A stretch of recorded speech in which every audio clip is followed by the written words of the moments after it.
But let me start out with a statement. I am the president of the Free Press Society, not only in Denmark, but the International Free Press Society. The organization is exclusively devoted to the protection of free speech. Beyond that, we do not, as an organization, advocate political positions. This means that to the extent that I shall be speaking about anything else than free speech, I'm speaking on behalf of myself and not on behalf of the Free Press Society. This does not mean, of course, that we are not interested in politics. In fact, we are dealing with the most pressing political issue of our time, which is the protection of free speech. There's no other political issue that is more important. Why is free speech threatened all over the world, the Western world, as it has not been threatened for the past 65 years, that is after the fall of fascism? Let me give you a straight answer. Free speech is under threat because we are witnessing the collapse of an entire political ideology. That is the ideology of multiculturalism, the crazy idea that nation states do not need a set of values and a national culture to keep them together, but that they're better off if every country is a hodgepodge of competing cultures, conflicting value systems, antithetical legal systems, and in the final analysis that it is okay to have parallel societies within the borders of each nation state.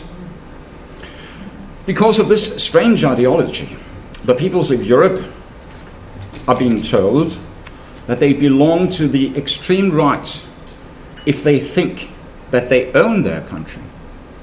If Germans think that Germany is their land, if the Danes think that Denmark belongs to them, etc., they're being told now, and have been told now for many decades, that they have no right to think that way. If the national populations of Europe think they have the right to determine who should be invited to settle in their country, our ruling classes have informed us that we do not have this right. If Germans, Danes, Dutchmen, Swedes, Italians, and others think that they're entitled to demand that foreigners who want to come to their countries must accept the house rules of that particular country, these Germans, Danes, etc., have been told for years and years that they're so far out to the extreme right that they'd better shut up. It is this ideology that is now failing, and failing miserably. As you know, undoubtedly the ideology of multiculturalism started out in Canada. I'm not going to say anything about the outcome of that, because you know that much better than I.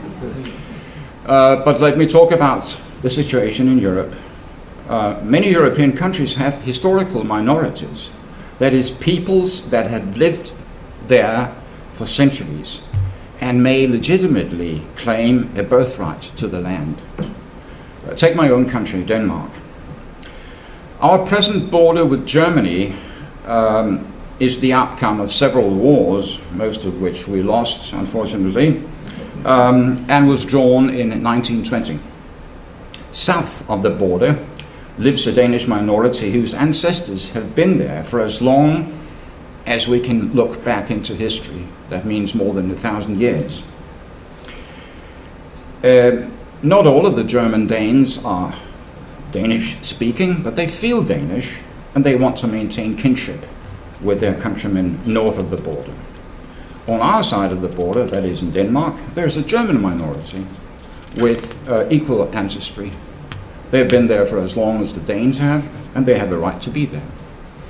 In 1955, the German and Danish governments decided to put hundreds of years of bitter border conflicts behind them and simply recognize the right of these minorities to exist while maintaining their national, cultural, and linguistic identities. They have their own press, schools, gymnasiums, that is, high schools in the US. They have their own political parties and their cultural institutions. This arrangement has worked wonderfully, perhaps because the two peoples are not all that different.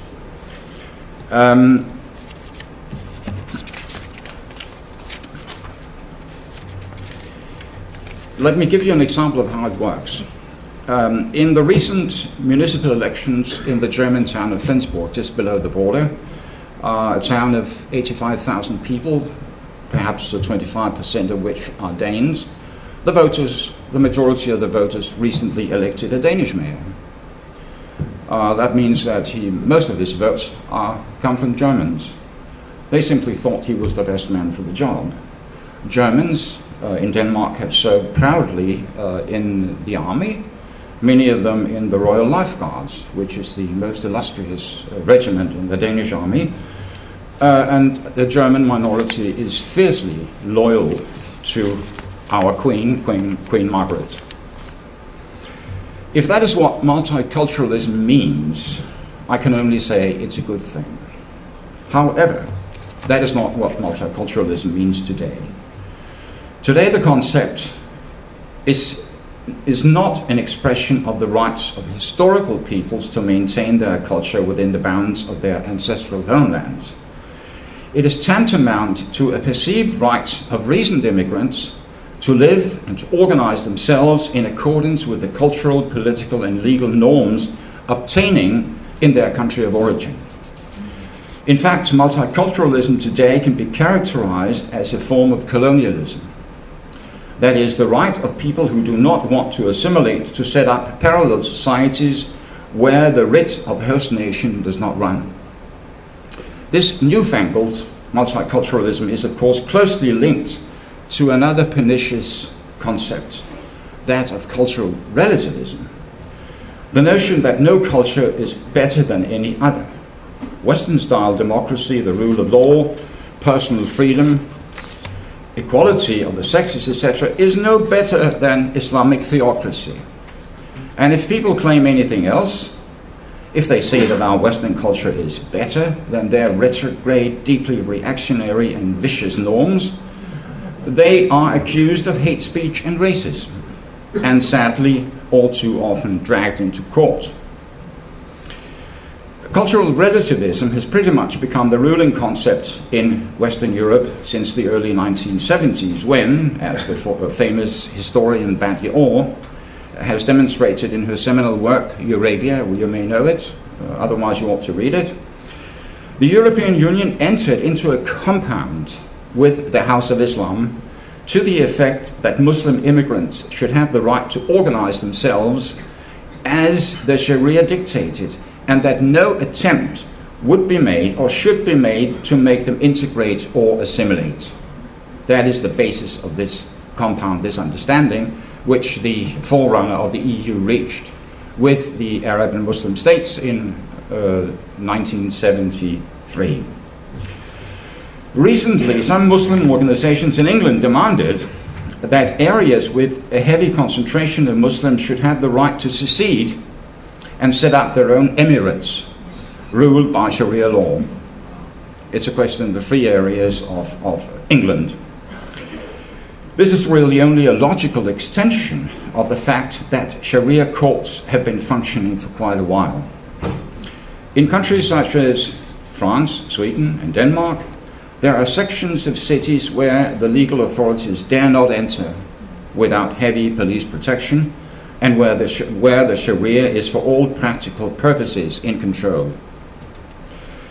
In August of this year, a budding Turkish politician in Berlin issued a statement to the effect that Germany must become Turkland.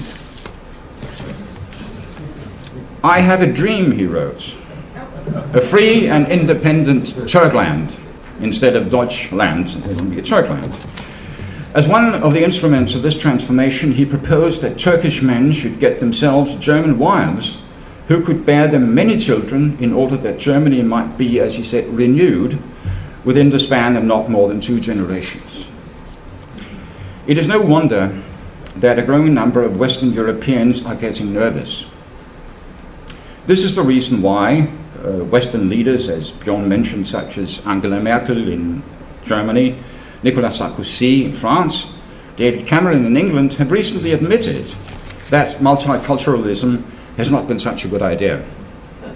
And they are absolutely right. The question is, however, what are they going to do about it, if anything? What concrete steps will they take to ensure that foreigners who have already come to our countries and those that are still coming will live among us like the rest of us and become a part of us? So far, I've heard nothing. Talk is cheap, but talk is not going to solve the problem in the real world. Let me also make it absolutely clear that, as I see it, the problem is not one of ethnicity. I don't care one bit where in the world people were born, where their parents or grandparents were born, what ethnicity they belong to. If they want to live among us as loyal and productive and law-abiding citizens, if they love their new country, if they are willing to teach their children to honor their new country, to cherish its language, cultural institutions, history, if they believe in personal freedom, freedom of speech and conscience, our democratic values, our civil liberties and our rule of law, they should be welcome. Amen. The problem has nothing to do with ethnicity. It has to do with culture, and especially a culture, or rather a political ideology, that forbids its adherents to integrate or assimilate, that teaches the believers that they will end up in hell if they allow their sons and daughters to marry whoever they want, or claims that it is their duty to impose an alien political and legal system on the host populations. I'm of course talking about Islam. But this is precisely what our rulers dare not mention. They have come to the point where they feel obliged to distance themselves from multiculturalism in the abstract, but they refuse to mention the very problem that has caused multiculturalism to fail. It would be too painful for them to do so. It would imply an admission that the fundamental policy of allowing Sharia to gain a foothold in our countries has been disastrous. It would force them to change course and state that they will help Muslims to assimilate, that is, to live and behave like others, but that any attempt to divide our countries into parallel societies and any attempt to practice or impose Sharia law in our lands will be resisted. And it would imply a clear statement that religious or ideological leaders who advocate jihad, Islamic imperialism, and Sharia are not welcome in our midst. As long as our rulers will not say so, they are forced to try to silence those who will. Our rulers are forced to confront critics who dare speak out against Islamic imperialism and Sharia law.